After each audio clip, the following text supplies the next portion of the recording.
Kung gusto po nating ipagmalaki tayo ng Diyos, gayahin natin si Job. Pinagmalaki siya ng Diyos kay Satanas. Sa aklat ng Job, Kabanata 1, Talata 6, dumating ang araw na ang mga anak ng Diyos ay humarap kay Yahweh at naroon din si Satanas. Talata 7, tinanong ni Yahweh si Satanas, "Ano bang pinagkakabalahan mo ngayon?"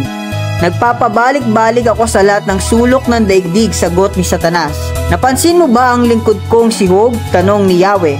"Wala siyang katulad sa daigdig, mabuti siyang tao, sumasamba sa akin at umiiwas sa masamang gawain," dugtong pa ni Yahweh. Tandaan po natin ang tatlong katangian ni Job.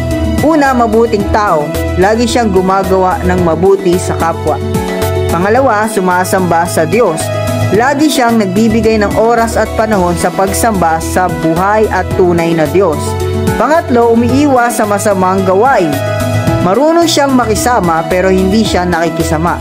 Naway sa tulong ng awat-habag ng Diyos ay magawa natin ang tatlong iyan at nang sa ganon magawa tayong ipagmalaki ng Diyos kay Satanas. God bless.